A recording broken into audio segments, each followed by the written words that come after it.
Of the Philosopher's Stone, the Lapide Philosophorum. In 12 chapters. Chapter 1. Therefore, I wish to reveal something of the secrecy of the stone. The worthy stone is an ore and the living mercury, as it is dug from the earth, for it has a nature with the metals, and mixes gladly with them, for all metals are of its nature. And it is, as it were, half concealed, like other metals, for it is made from a hard ore, and in it our stone is distinguished from the common mercury, for it has a subtle moisture or watery nature, which is difficult to drive off from it completely, and the feces remain large at the bottom, forming a hard mass. Therefore, it is a medium thing, mercury or below mercury as the philosophers call it, which is not the common mercury. Therefore, the first work of this art is the sublimation of mercury, or the drawing up of the spiritual part from the earthly mass, separating them, for thereby it is purified through sublimation, and this must be done often, so that it becomes pure.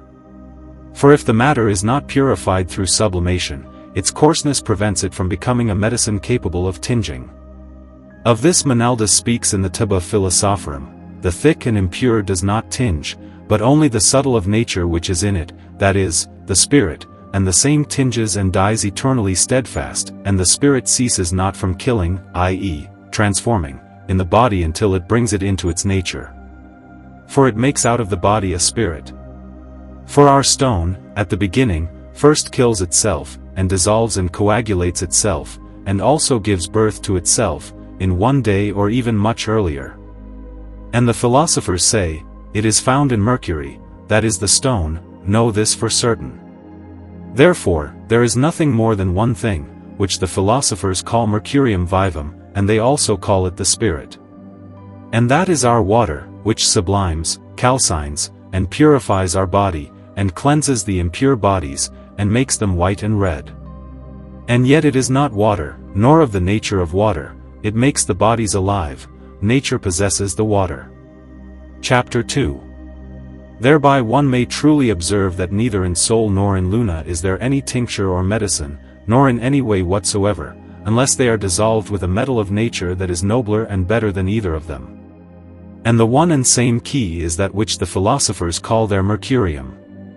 Therefore, it is not the mercury of the lay people, which is commonly used. So take note which mercury I mean, for I have shown and taught you of it. And it is the water of which I have spoken, this same carries the tincture and medicine. And when then the body is present with it, it is able to receive the tincture and retain it within, and whatever it grasps. It makes all metallic bodies alike and drives away all human diseases and the excesses of metals. Therefore know, that the wild tract, raw matter, does not die except in the blood of its brother or its sister, that is, Sol or Luna. Here you should note and understand, that you should beware of all foreign things of the earth, for in all of them there is only deceit and error, for they are not of the true nature of our stone. Therefore know, that the thing of which all the philosophers write is argentum vivum, and they also call it Sol and a medicine, a stone, and tincture, and it is called Sol because it transforms imperfect bodies into Sol and Luna. Therefore, all confusion and all who err in this art do so for no other reason than because they do not take the right thing or that which belongs to it, of which the philosophers write. Use that which is of honorable nature, for upon it the art is founded, and upon no other thing. Therefore know, that all elements are opposed to one another.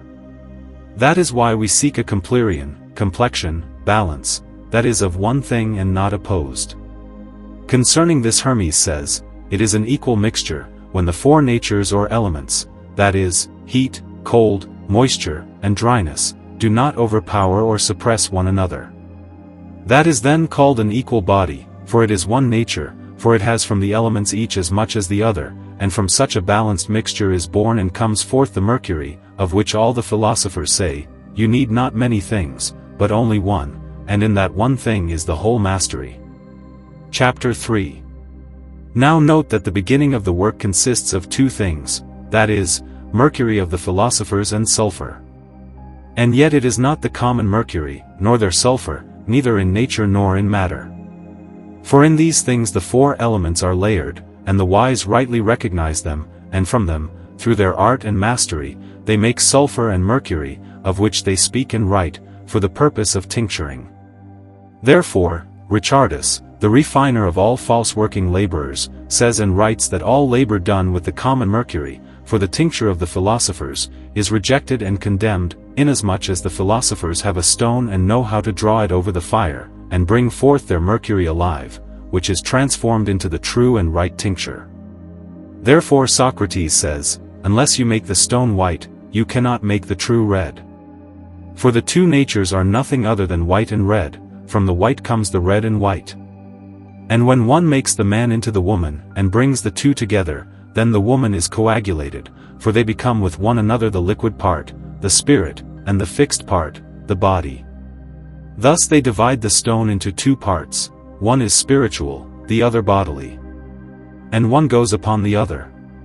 Therefore they call one the man, the other the woman, because one perfects the other, and one increases the other. And the two parts, that is, the volatile and the fixed, are one part, and are from one commixtion, as from one thing, and are of one nature. As Hermes says, it is the imperfect that perfects the thing. Therefore, the error of all workers in this art is nothing other than that they do not use the nearest material, nor do they know what belongs to it, as is written. Tota Philosophia. Therefore, the surely best way in this art lies in the natural soul, Luna, and in the water Mercury. If you break these together, they transform all metals into pure gold and silver that is eternally fixed, and that is changed into nothing in any tests. And if it were tried 1,000 times, I say this truly by the holy Jesus Christ. And if I sought it in anything else, God is my witness, all of it was spoiled. Chapter 4. Therefore, see to it that your glass is clean, and your water must be clear for 7 hours, for upon the moisture is founded the stone of the minerals, and upon the moisture of the first waters. Therefore, it must be so, that the body is corrupted in that juicy moisture and its putrefaction. In this, the bodies die, for there is the operation of the moisture within them. Its dry and parched body is cast down into the moisture until the body is transformed into a spiritual nature. And that is called the complete composition of the mercury of the philosophers, and the work of the wise. Otherwise, if true putrefaction does not take place, then, as Aristotle says, no wisdom or generation can come forth except through putrefaction.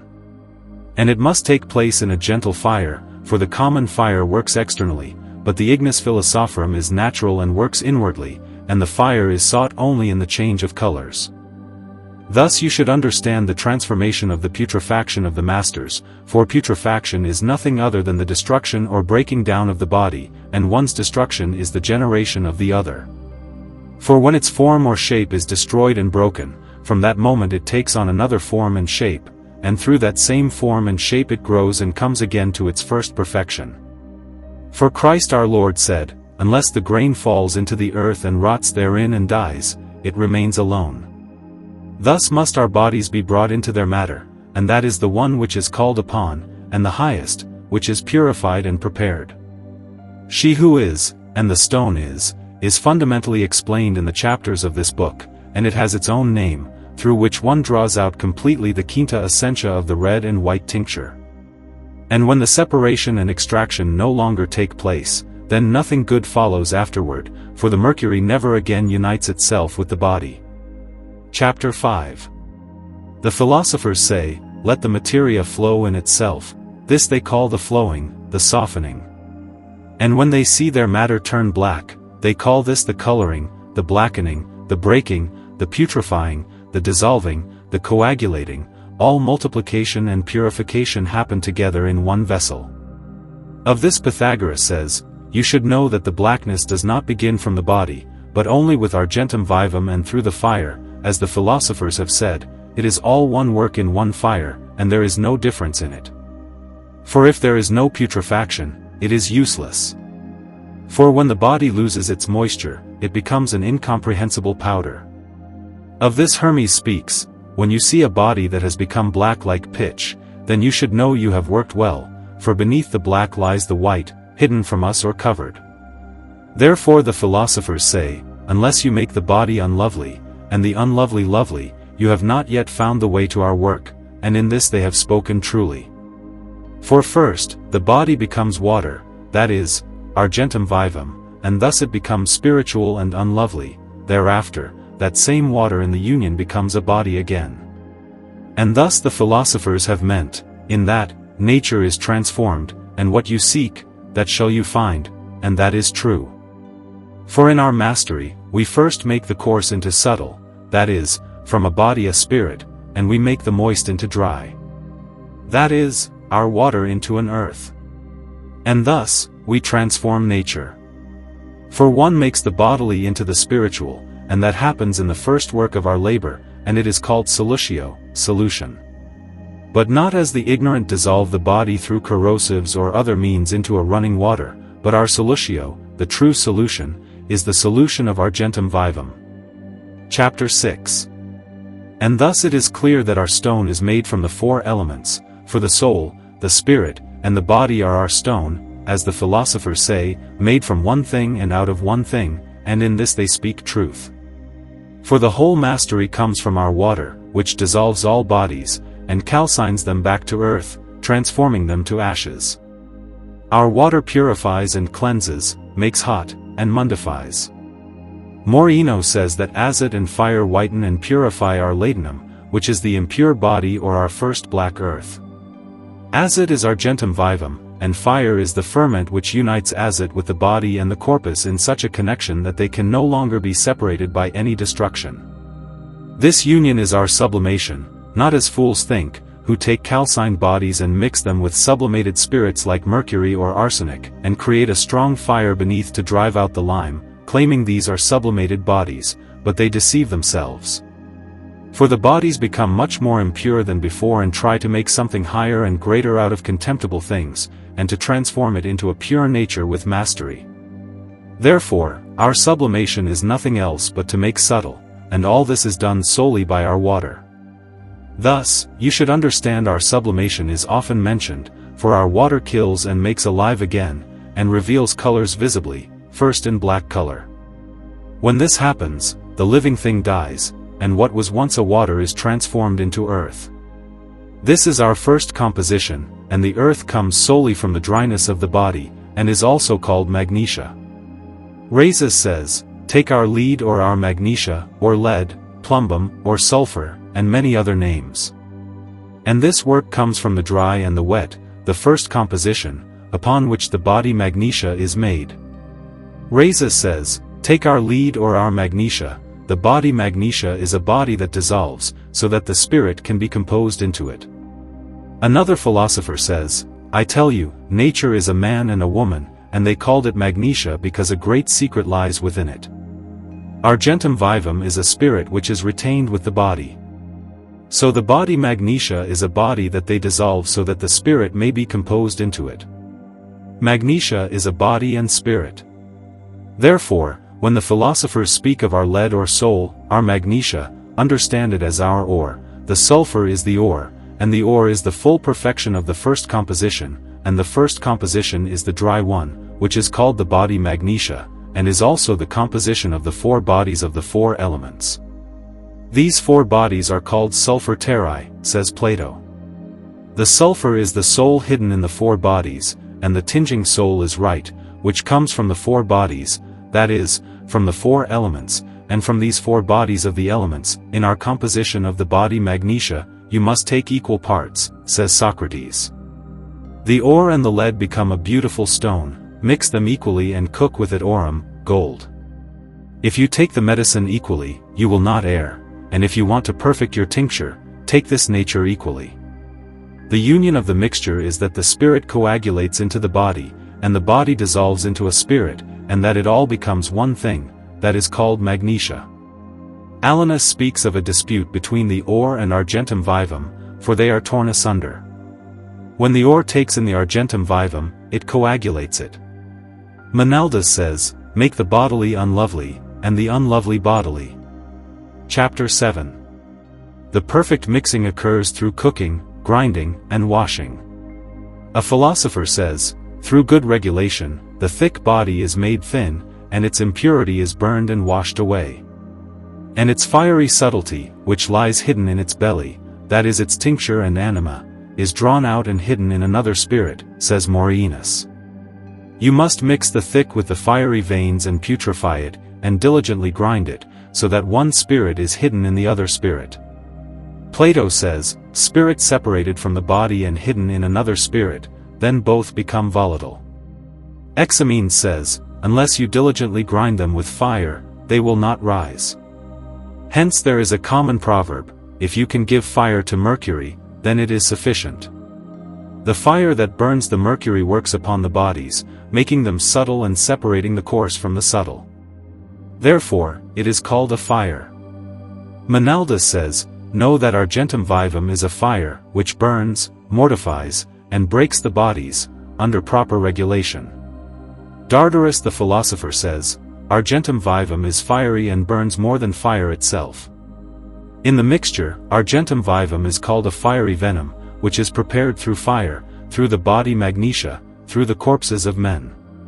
The fiery venom is the most effective water, therefore it must be carefully preserved and used.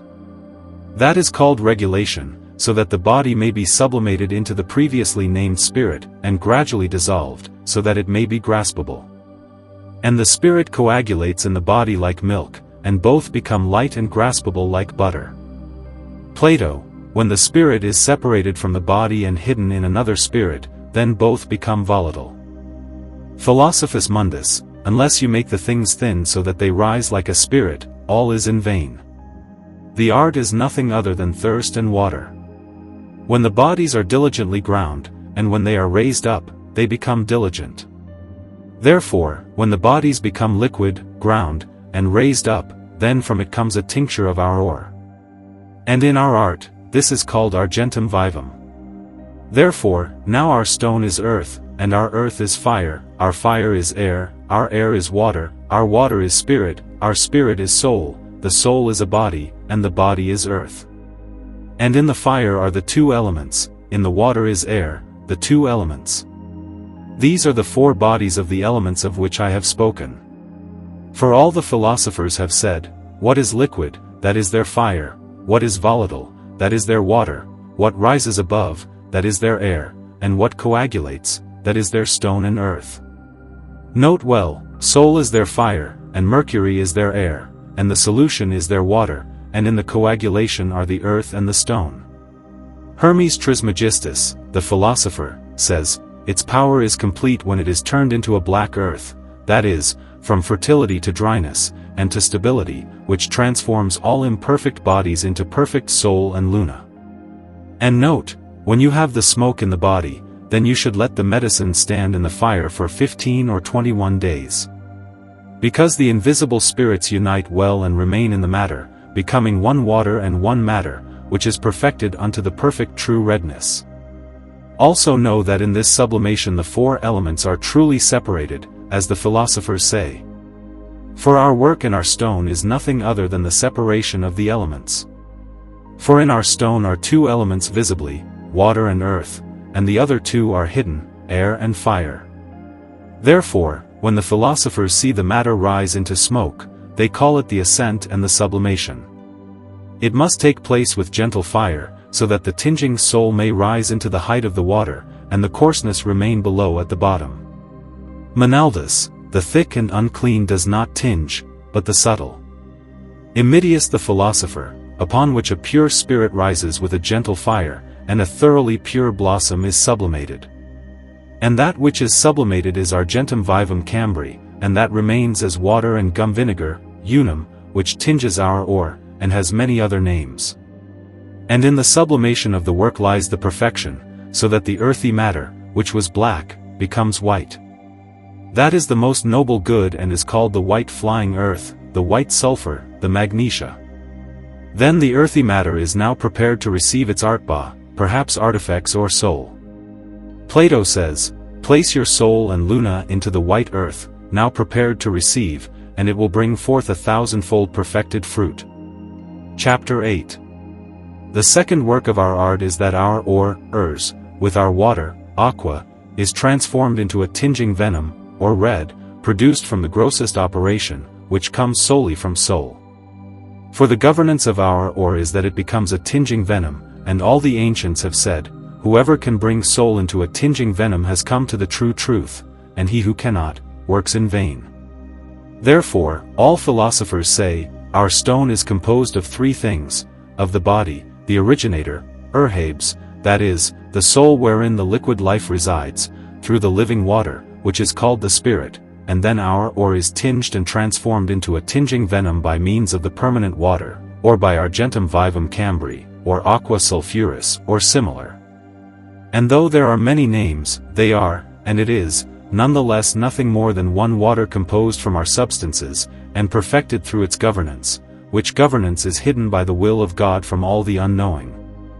Parmenides the philosopher says, soul is not transformed into a venom of lead and or unless it is moistened with acetum, well known to the wise philosophers.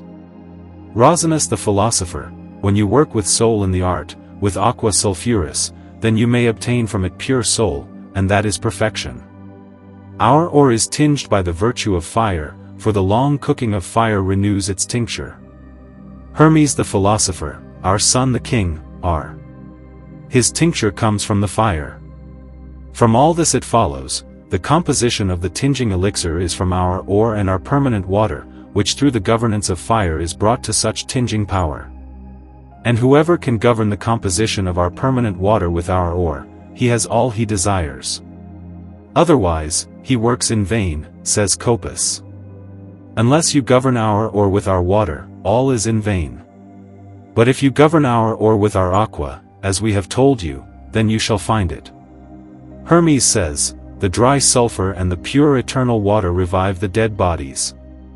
And therefore, our earthy substance brings forth fruit only, or only with its own water, for our earth thirsts greatly. When it begins to dry and then receives drink, it gives 1,000 blessed fruits.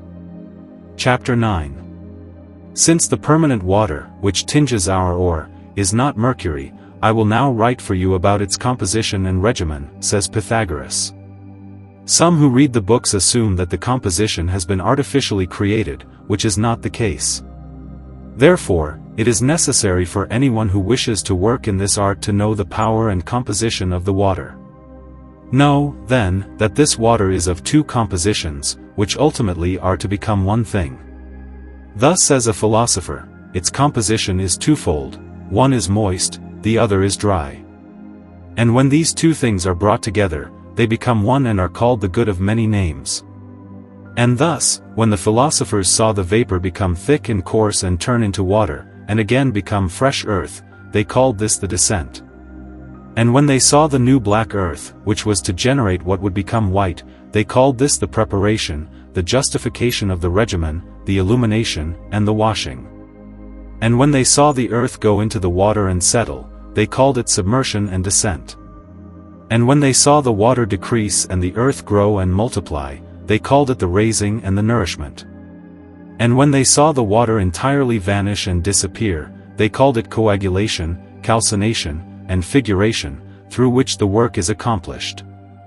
Therefore, many and various colors appear, as many as can be imagined.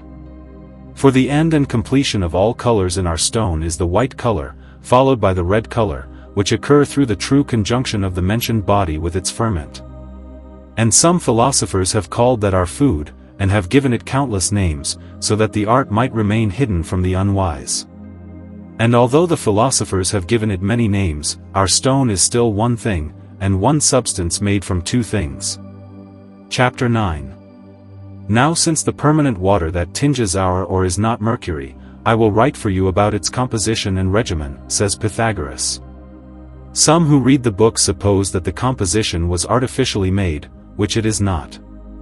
Therefore, it is necessary for whoever wishes to work in this art to know the power and composition of the water. Know, then, that this water is made of two compositions, which in the end are to become one thing. Thus speaks a philosopher, its composition is twofold, one part moist, the other dry, and when these two things are brought together, they become one and are called the good of many names. And therefore, when the philosophers say that the vapor becomes thick and coarse, and that it turns into water, and that this again becomes a fresh earth, they called this the descent. And when they saw the new black earth, which was to generate what would become white, they called this the preparation, the justification of the regimen, the illumination, and the washing. And when they saw the earthy matter go into the water and settle, they called it submersion and descent.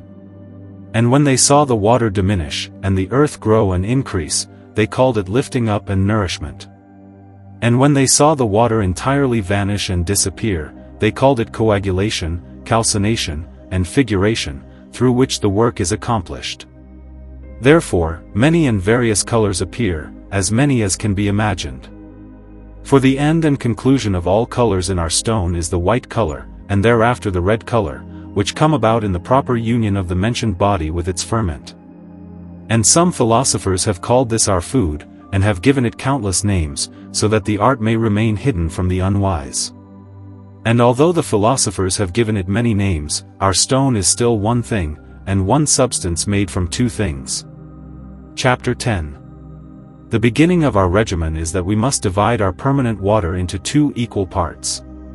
One part is to be mixed with our ore so that it may be broken and dissolved, the second part is to be reserved for the imbibition of the broken body. Theophilus the philosopher says, "Divide the venom into two equal parts, melt the ore with one, grind and imbibe it with the other, so speak all the other philosophers.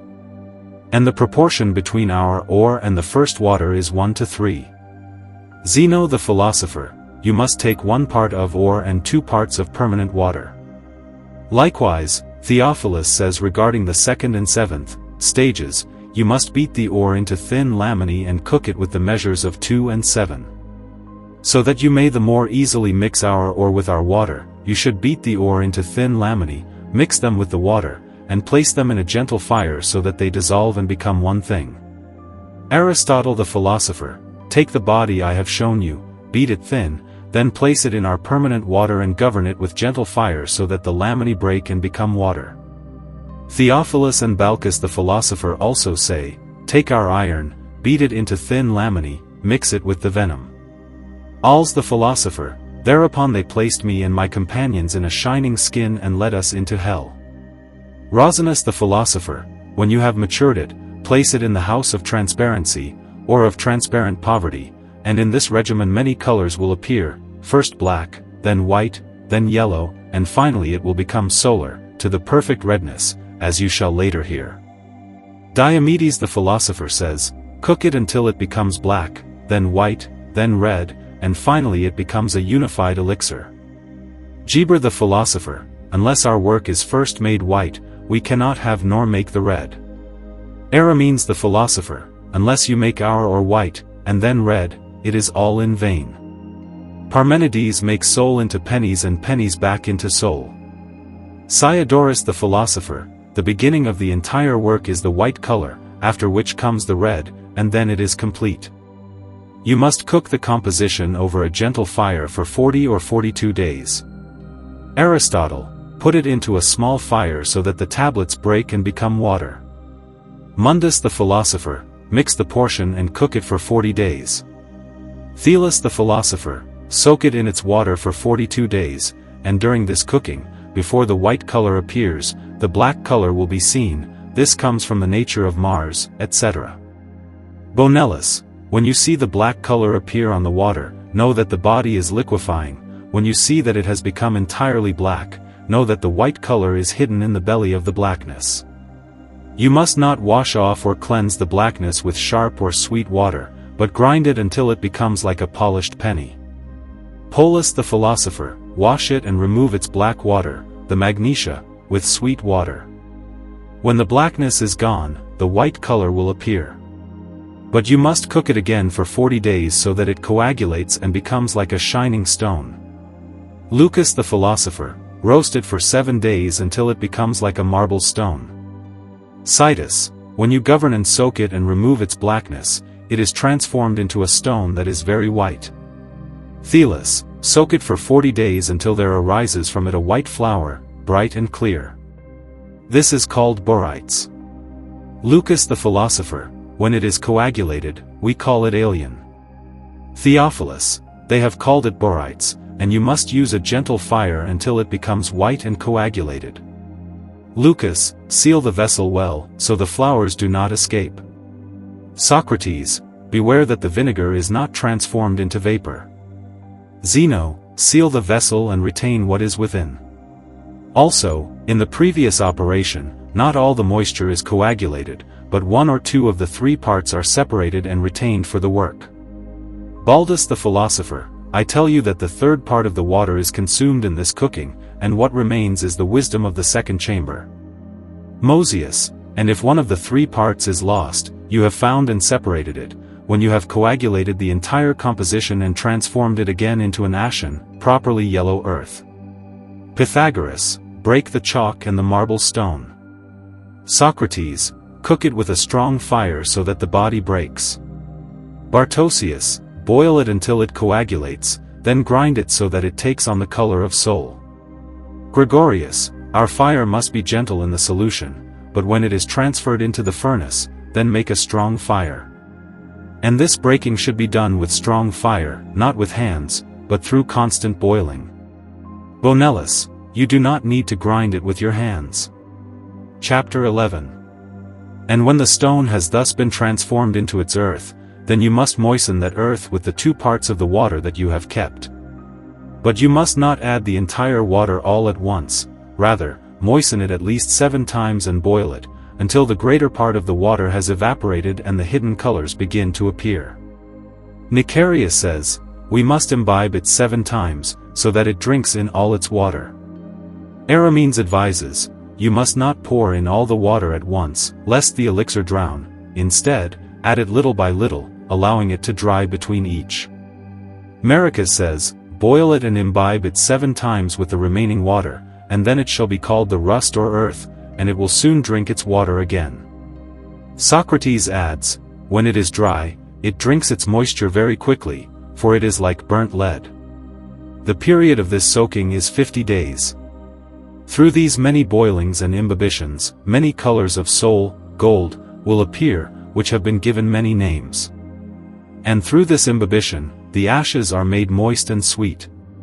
Lucas the philosopher says, mix the ashes with the water and boil them, so that the ashes are sulzured, softened, turned to jelly, then boil and imbibe them 7 times, so that the composition becomes sweet. And in this imbibition, beware of great fire, lest the soul flee from the ashes, rather, it must remain with them and shine. Diomedes advises, give it its sweat and kill it, but ensure it does not flee. And once the imbibition is complete, you must roast it with a great fire so that it comes to its perfection and becomes a spiritual powder, intangible, like burned blood. A certain philosopher says, do not cease from boiling and drying until it has drunk all its moisture. Then roast it for several days until it turns the most noble purple color. And this powder is the elixir or the tinging soul of the philosophers, which, with the help and blessing of God, transmutes all bodies into soul. And this tincture shall remain incorruptible in all trials. Another philosopher says, when the venenum, poison or tincture, passes through the body, it dyes it with imperishable colors. Many other philosophers in the Taba also say, unless our ore is first dyed, it cannot dye others. But once it has been dyed, it can indeed dye other bodies. Another philosopher says, our ore does not tinge unless it has first been tinged. For the tinging venenum does not come from our ore unless it has already been tinged. This chapter, then, is named after the sayings and discussions of the philosophers. If our ore cannot be broken by any kind of regimen such that nothing can enter into it, then it also cannot tinge. For all its colors are bound within itself for its own perfection. It cannot give to others what it has not first received in fullness, it must therefore be tinged by such a regimen and with such a color that is above its own. This regimen enables it to be tinged into powder, through the many transformations and with black among the colors. Thus, the burnt lead, through its burning and its capacity to take on color, will tinge other metals into true soul and into an imperishable tincture. And for the sake of its power and virtue, it is preserved through the regimen and made capable by the tinging substances that have come upon it. Chapter 12. Therefore, the power and virtue of the elixir is this, by its inherent properties, which it has received from both nature and art, it is capable of removing all impurity and of tinging all imperfect bodies into true soul, gold. It is also powerful to restore health to humans and to bring them into their proper state and balance. And this is a gift of God and a secret of the ancient philosophers and sages, something that kings and princes cannot obtain unless God permits it. No one can truly understand the sayings of the philosophers unless he has received it from God or from a true master. For this reason, all philosophers say that this work of the noble and divine art is hidden and veiled. They recognize the great power, virtue, and strength that lies within it, and from their great wisdom they learned and took what this art grants. And through it they attained health in life, strength of body, and joy, having received these blessings from this divine art and its secrets.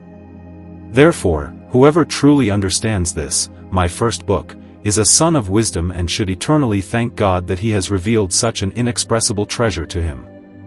But whoever does not understand this book should not blame the wise, but rather himself, for his own ignorance. Thus, I give thanks to the eternal wisdom, who has granted me the strength and understanding to write of this great treasure, which I have preserved for our sons through the true sayings of the philosophers and all the wise. May the name of this eternal wisdom be blessed, praised, and honored, now and forevermore. Amen. Praise and honor be to our God unto the ages of ages. Amen.